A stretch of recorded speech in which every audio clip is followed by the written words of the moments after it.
Hey everyone, it's me, Elna. Hopefully you can hear me right now. All right. So let me just see if I'm in the right. Everyone's doing good for today. All right. So my name is Elna from twinsmommy.com, and hopefully you can be here and we can talk about blogging and the COVID-19 that's happening right now. Okay. So I'm here to help you. All right. Hold on. Let me have some coffee. All right, I'm just going to check real quick to see everything is good in the group. If you don't know me, I'm the owner of this group. My name is Elna. Like I said, I'm from twinsmommy.com. If you are a freelance writer, you can find me over at elnakane.com. I provide help for freelance writers over there, and I provide help for mom bloggers over at twinsmommy.com.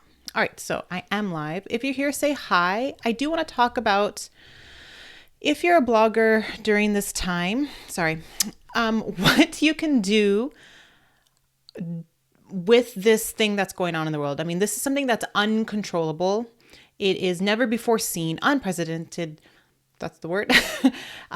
We are social people, and we have to be in our house, and, people are shutting down their businesses and working from home and all that stuff, right? So, one of the things that I think we're fortunate, hopefully everyone in this group, is that we have something online, a business online, a blog online, and that can really, really insulate us during these tough financial times right now. All right. So I know in the group people are worried about making money, but hopefully I can help you with at least some tactics to help you understand that there are some things you can do so that you can ride out this whole pandemic, that you can come out on the other side much more successful than you are right now. Okay. As long as you have a plan and you keep your head down and you really, really focus, like now more than ever, we have the time to actually do things. Okay. So I'm going to help you and share with you. All right. So if you're here, say hi. All right. So I have my notes here. I have a couple of things, and I just wanted to go through some of them. And if you have any ideas, if you have any questions, just post them in. All right. So one of the first things I would do during this time, and what I have been doing, is banking content. All right. You need to start banking content so that people have something to read, people have something to watch with whatever you're doing. All right. So, for example, I've been really trying to ramp up my YouTube videos for freelance writers. So I was able to, these last 3 videos, I was able to create them in one day, and then I would drip them out. So I banked content here so that I don't have to worry about this until next week. All right. Over on Twins Mommy, again, I wrote some blog posts in March, and I was able to roll them out as they came. Same thing with my freelance writing blog. I have several posts that I written in March, and then I can just roll them out. Now, if I'm having problems with banking content, my twins are home, I really do have our time. I really, really have to focus in the block of time that I have. What I might do is repurpose content. So one of the blog posts on my Elna Kane site that I just briefly showed was an actual guest post that I pitched but got rejected. So any guest post pitches that just were never published and got rejected, go ahead and publish them on your blog. All right. So that's what I did. So I was able to get some content there. With my email newsletters, if I'm having a hard time deciding what to write to my subscribers, I will look at an old blog post from a year or 2 years ago, and I would pick some of those topics, so subtopics, and put them in my email. All right. And then I would add to them or update them in my email. All right. So I find ways to bank content either by repurposing or just having that block of time and then just whipping out video after video after video, blog post after blog post after blog post, outline after outline after outline. Just pick one thing and do them over and over again. All right. So that you can at least have something on your blog and keep growing and growing. Okay. So that's one thing that I've been doing during this time because I do have a bit more time. It's not distraction-free time, unfortunately, but I do have a slightly, maybe an hour more in the day than usual. As far as maybe you don't know my situation, I do have twins. They're 7 years old. So for like the last couple of years, they've been at school. And so I've been able to do this full time, at least during the blocks of time they were at school from like 9 to 2:30. And then I would go pick them up. And then that's my time of blogging and my business. And so now that they're home, I'm only working like 9 to 12, but I am able to pump out more at nighttime. So I can make up that time, that lost time, and add an extra hour during like when they're sleeping at night. So that's sort of my schedule, is if I can get everything done, my emails, my videos, my writing, my client pieces, all that stuff between 9 and 12, then I have the rest of the day to focus on exercise, on chores, on the kids, on activities and whatnot that we do during the day, meal prep and whatnot. Okay. So that's how I structure my day. And I do this every day, even on the weekends. This is an everyday thing for me. And I like having that consistency. Since we can't go out and do family things and we just sort of stay in our neighborhood, stay in our backyard, I feel fine working every day, 9 to 12. The twins have that expectation when I'm working. They know that they have chores to do. I set up activities for them. They can watch a show or two. They have to keep themselves busy, play together, things like that. And so when lunch comes around, we do learning time and then we do family time after that. And I like that schedule. It works for me and it works for my family. Some other moms might do their learning time, their homeschooling time in the morning for their kids, but I like to do it from 12 to 2 or so. That's when I do my learning time and my kids are fine with that. Hey, EJ, glad you can make it. All right. So, hey, Myra, she asks, I've been wondering about how to restructure my day around homeschooling. It is harder for me because I have an 18-year-old son. Oh, with Down syndrome. Yes. I know people with special needs. I've worked with children with autism. I mean, before I had my twins and before I did blogging, I worked as an ABA therapist with children with autism. So I know that structure is so, so important for children with special needs. And so, if for you, I can see how you might have to structure your business and blogging time away from your children so that they know that you're still with them. When my twins were little, I had to actually be next to them while they did activities. So I would have my laptop. You can even do some of the things on your phone. Answer emails, read emails, listen to podcasts, do other things for your business with your children if you can't be away from them. But having a set schedule and being consistent with that might help your son. I don't know what responsibilities he can have, but maybe you can have him help you with your business if that's even applicable, or if he can do that as far as any kind of administrative tasks, perhaps counting and things like that, or helping you read certain things, write certain things. I'm not quite sure what your business is and what you handle, if you make product or not. But maybe that might be something that you can do. I know my son is 7 years old and both of my children want to start YouTube channels of all things. I think they saw me, they saw my YouTube channel and they like, oh, mom's on YouTube. Let me start a YouTube channel. And I'm not against that actually. But they are a little bit too young, I feel so. And they really can't get any ideas of what they want to YouTube about anyway. So I'm going to like just have them foster that and have them think about it for a while and then see what happens. Hey, oh, Mara. No, he's pretty low function. Okay. I publish low content books and want to get my blog going again. Okay. So, if he's low functioning, then I guess having a set schedule, rigid schedule, would help. Visual schedules and visual timers just to get him on a plan. And if you can get him focused for like 10-minute blocks, then use that 10 minutes for your business. And see if that works. I mean, it's going to, like I said, I don't know I'm not like a time management coach or anything, so I can't give you an actual schedule, but see, you can balance that out.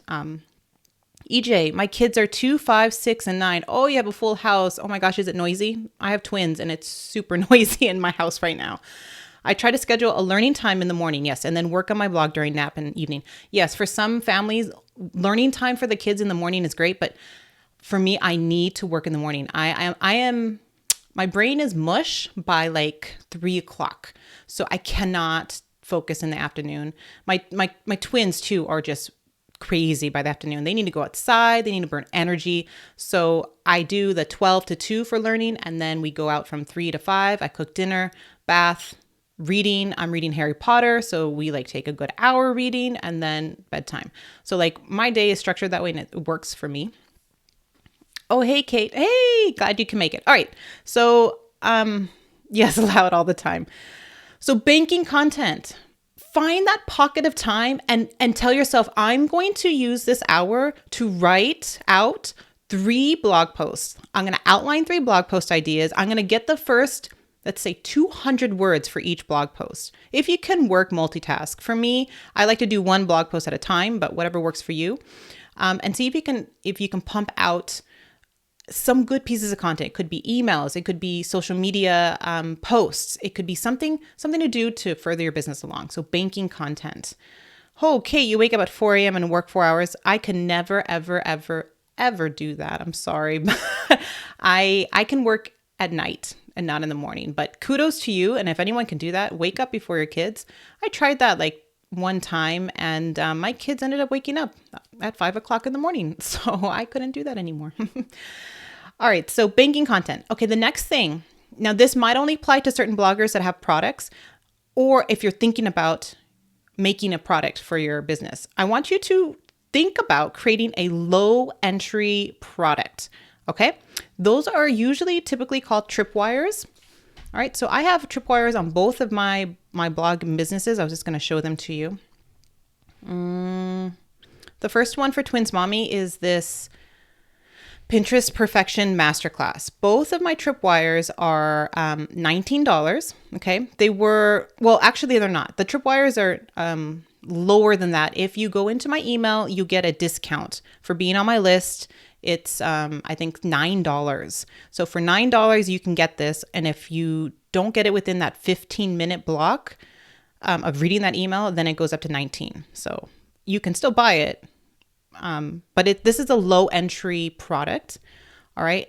I did a 1-hour video masterclass. I didn't even show my face, I don't think. I just showed my screen and I walked them through Pinterest, using Pinterest as a new blogger kind of thing, how you can grow your Pinterest stuff, just sort of like a beginners for Pinterest. All right. And the same thing I did for my freelance writing audience. I just did like a prep class. It's a 1 hour, I think 90 minutes or something like that, prep class. And it just went through the basics. Do you have the right personality tactics, personality skills? Do you have the right writing skills? Do you have the right business skills? Okay. How do you use social media? Get on social media. This is how you market your business on social media, like very basics. How do you find blog post ideas for your clients and for yourself? And that's what I did. Again, this is a low entry tripwire. I know there's some people in this group that probably have a YouTube video on how to set up a tripwire. I am not that person to tell you. I am not tech. My husband connected everything so that everything works and it has a timer and everything. But if you can whip that out during this time, that will help you again with getting income, with helping your audience the most, right? They want something that's actionable and that can help them right that minute. Do a 1-hour video masterclass. Create a small written course on Teachable or wherever. Create a small ebook as well and start marketing that. Something that's small. And then if you can offer that as a tripwire, meaning that it's something, a low entry product, and that later on you can market your bigger product, then that will definitely boost your income. And it did for me. I've had these for like over a year and it has significantly helped me grow my business. So see if you can think of a low entry product for your audience. All right. The next thing after that is, if you don't already, make your products evergreen.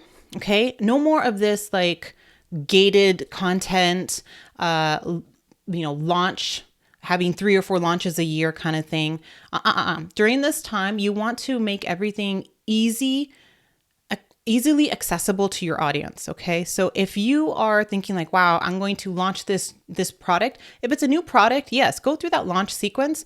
But if you have like memberships and you have courses that you only open up a few times a year, open those up. Open those up and offer them to your audience, okay? You want to make it super, super easy for them to buy your book, buy your course, get on to whatever it is, your webinar series or whatever it is, your coaching, things like that, okay? Hey, EJ, should you create the bigger product first and then the tripwire, vice versa? You know what? You can create a tripwire that doesn't lead to a bigger product. That's fine. That will just be your first little low entry product. You can do that. And then if you see success with that, go ahead and create a bigger product. I did it the opposite way. I had my big product and for years before I created a tripwire. So, but you can definitely just create a low entry product. So it might be like a book version. Let's say you do, I don't know, you teach people how to make soap candles. And so you have a little book on just the basics of making these soap candles, you whatever you can have in a book format. And then down the road, you make a video course that shows people step by step how to make these soap candles and how to market those soap candles. So it goes even further, how to market it, how to start your website, your Shopify site, your Etsy store, all that stuff. That's like $200 worth course versus your, $12 book, right? You can do that later. So you can create something small first. And then if you see that it's doing good and you have the motivation to go further to make it something better, then do that, right? You want income coming now, then something that's a low entry product, I think works. Not everyone right now is going to buy a $500 course or, $1,000 coaching program right now. All right. I honestly don't think that's going to happen. But if you can create low barrier, low products right now, low entry products right now, then that could benefit you and help you through this tough time. I got to finish my coffee. It's going to get cold. Hold on. All right. So making your products evergreen. If they're not evergreen, make them evergreen. All my products are evergreen. I never had any like gated content. So it's always evergreen for me. And in that way, you can create an email funnel that's on autopilot and that walks them through this buyer's journey or this journey to get them to your products, right? So, and it just works beautifully. Like you don't have to do anything. You just set it all up and you forget it kind of thing. All right.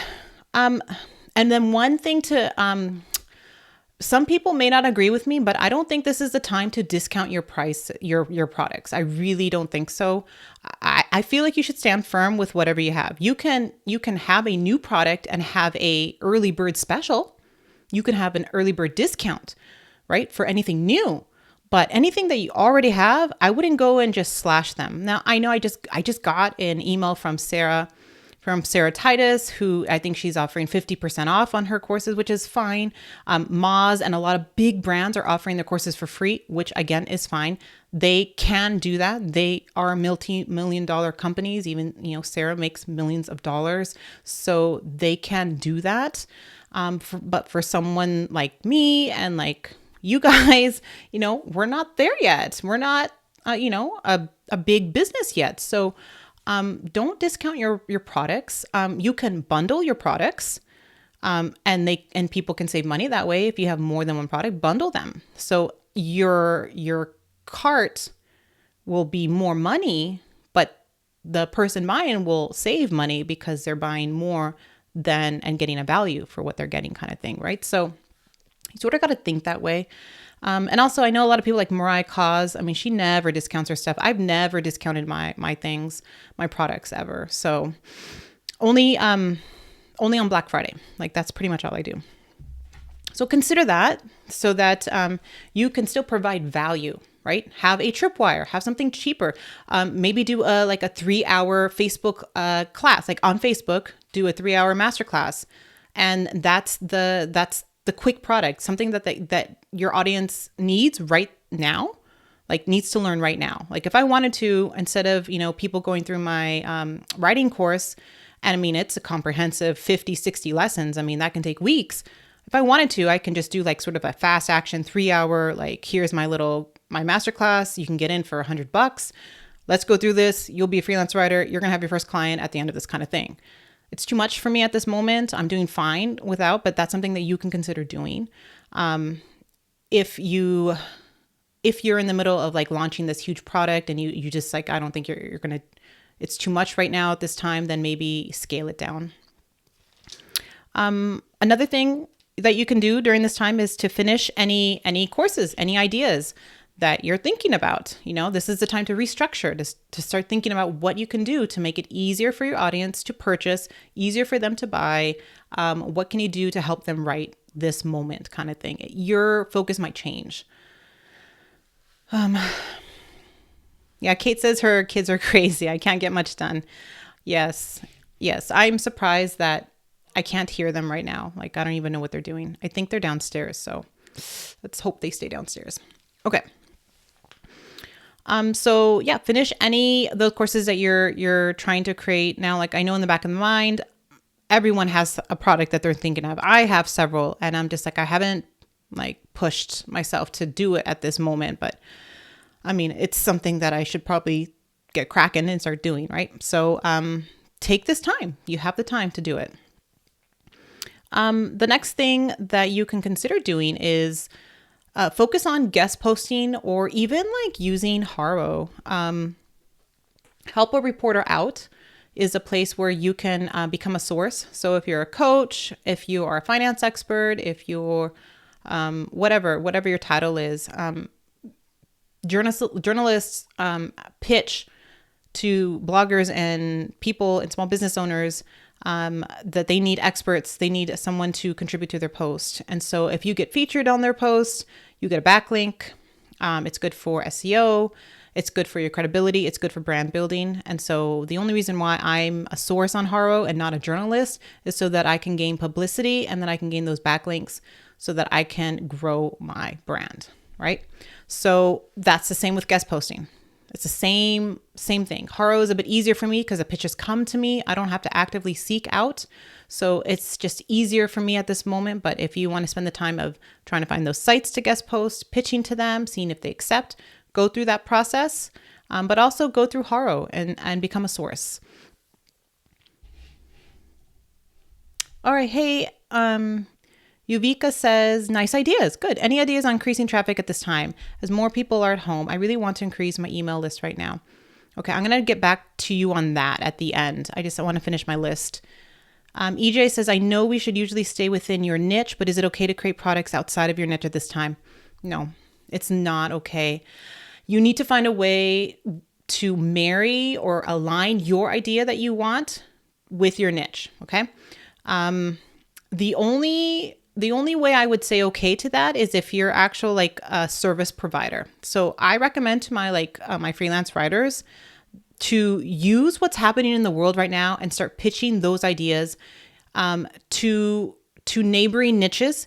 If you're in those niches that are failing right now. So for example, the travel business is failing right now. A lot of travel bloggers are suffering. A lot of travel writers are suffering. But you know what? I still get travel pitches from Haro. There are companies that are still hiring writers in the travel niche. It's not a lot, but there are still some. But what you can do instead of just finding a couple of businesses is to use your topic idea for a neighboring niche. So, COVID and travel is huge. Well, how about COVID-19 and entrepreneurship? COVID-19 for remote workers? COVID-19 for parenting. You can use something like that. You can use your travel niche, travel ideas for parents right now, healthy travel living with pets, with entrepreneurs. Like you can somehow marry those ideas and start pitching to other niches. That's the only way I would recommend. But as a blogger creating content and products, I wouldn't stray too far away from your topics. Oh, what just happened here? Okay. That's my personal belief. Now, right now on Twins Mommy, I'm getting a lot of traffic for non-blogging stuff, which is difficult for me since I have a blogging thing lead magnet. I have a blogging course. So I'm getting a lot of traffic for these non-blogging stuff. But I'm I'm okay with that. I'm okay with that because I'm hopeful that I can convert them somehow, right? They're looking at this content for making money. They're looking at this content for productivity, time management. Let's see if I can convince them to start a blog, to join this group, to whatever it is, right? So I'm seeing, and this has always been my case with Twins Mommy. I think I have it in my Ready Set blog for traffic. Another example was I was really big with stock photos. My stock photo blog posts exploded on Google, on Pinterest. It had nothing to do with my niche, but I was able to use those content to attract, hopefully, would-be bloggers, would-be people to become, bloggers and want to grow their traffic and make money blogging kind of thing. It's a long process. I'm going off on a tangent. I'm sorry. Okay, so we have bank content, create a low entry product or tripwire, make your products evergreen, no more discounting, finish any courses that you bought. So that's another one. So finish with your learning time, take any of the courses that you bought, do your educational time during this time, and then finish any courses that you started creating, any products, any books, finish those up. And then focus on a guest posting. So using Haro or finding sites to guest post on. Okay. So again, like getting your learning on is the last step. Moz opened up their products. So I'm going to take some time to see what they offer for SEO, for backlinks, for optimization, things like that. And see if it's something that I can incorporate or not. Okay, so Vika asks traffic ideas right now. Pinterest. Oh my gosh, everyone is on Pinterest right now. So this morning I just create pins in the morning. What is this? Why is it doing that? I wanted to show you something, but I don't know if I can. I showed a screenshot of my Google Analytics. Like as soon as I created these pins, I had 10, 20, 30 people coming to my blog. Like it was just insane. And I don't know if it's just like the exact time I did it. I did it at like between 10 and 11 a.m. this morning. And I did it for Smart Mom Ideas and for Twins Mommy. And I was just shocked at how fast people came as soon as I published that pin on my profile, that people were coming to my site. So Pinterest is still a big driver of traffic. People are on Pinterest. People are bored right now. They want to be entertained. Try to create pins that up their curiosity, that make people want to click. Okay.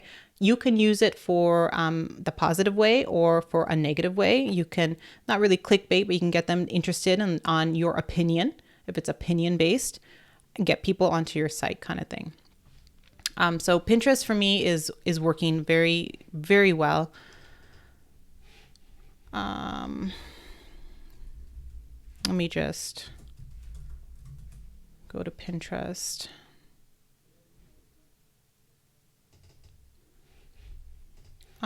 So yeah, like within a matter of days, my traffic grew, my impressions grew, all this stuff grew. So sorry, you're seeing the business hub of this. But if I can show you, never mind. Let me just, okay, it's faster if I don't show you. So what I'm doing is creating like 3 to 5 pins a day.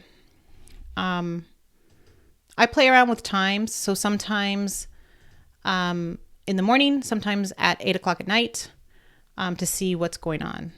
I still use Tailwind. So I use Tailwind. I am creating pins that I know that have been popular in the past. I've been creating pins that are popular with my Google Analytics. And I am publishing them on my profile. And if they do good in a day, I schedule them to Tailwind. Okay. So like this one I made today, I'm going to see the analytics tomorrow. I'll see how they do. If you can see down at the bottom here, this one I created today, we'll see how they do. If they're doing well, then I will schedule them to Tailwind. All right. So, but my Pinterest stuff is growing. And I'm just creating like 3 pins a day. That's it. Sometimes I don't. Sometimes I skip like 2 or 3 days. Like over the weekend, I don't think I made any pins, and I was fine. Like that was okay. I could still pick it up and make more pins on Monday, kind of thing. So those are my impressions. And if we go to like actual like metrics, let's see, link clicks. Will that work? Hold on, you guys. There. All right, so things are coming back. I mean, this is very robust. Of course, you have to look at Google Analytics to see where these metrics are coming from. Like this is just a sort of robust. This is sort of like Pinterest view kind of thing. It still helps me. I still can see which pins are doing good, create more pins of those. Which ones are getting the most clickbacks. I can create more of those kind of thing.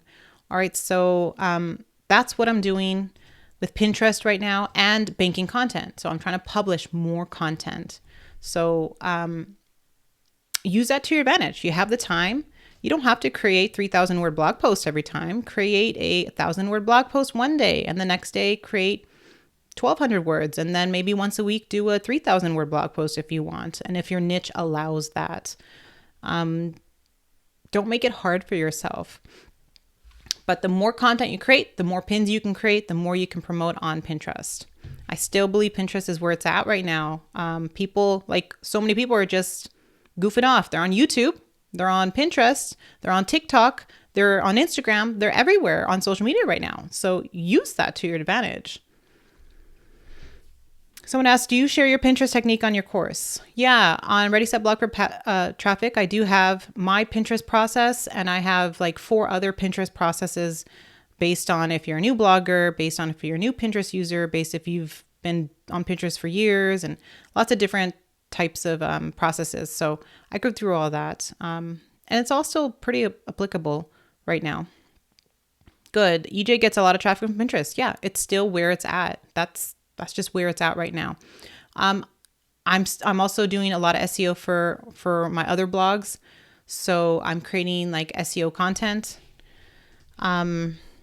for my other site.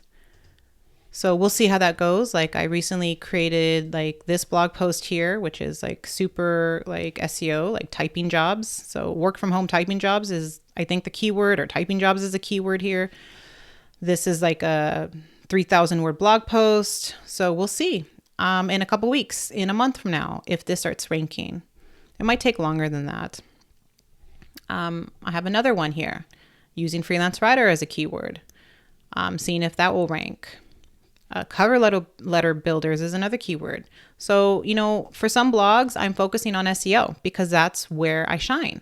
For Twins Mommy, I'm focusing on social media optimization, SMO.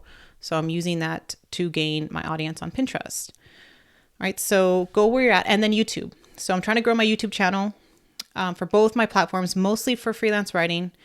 And if I can get going on that, I just need to find the right video, get in the YouTube search results, and then I can start exploding. I'll see how that works with my business. But if you can, get on YouTube. All right, everyone, that wraps it up. I don't think there's any more questions. Oh, here. I am finding content by going through pictures, lifestyle and travel blog, more lifestyle content push right now. Yeah. If you're in the travel niche, try to lend other ways. If it's lifestyle based content, then go that way. You can pivot your blog. It's your blog. You can do what you want. Twins Mommy is not a niche blog like my freelance writing site. I can cover productivity and my twin life and work from home stuff and blogging tips. So right now my work from home stuff is exploding. So I'm going to lean into that and write more for work at home moms, toddler activities, kid activities, indoor games, ways to sell things at home, work from home jobs. All of that type of content is doing well on Twins Mommy right now. So I'm going to create more content. It may not help people enroll in Ready Set Blog for Traffic, but maybe they'll get on my email list, and then maybe I can market whatever my help is in my email list. I'm fortunate that I have another business that I can rely on. I also use ads for my other blogs, so I have income coming that way. So that's why I mentioned for you guys, if you can create low entry products, have your products evergreen, things like that, that can help you through this time. If you can also diversify your income. So that's what I'm doing to help me through this. All right, everyone, I think that's it. I don't think there's any more. Oh, here. Yeah. I think that's it, everyone. All right, have a good day. See you later.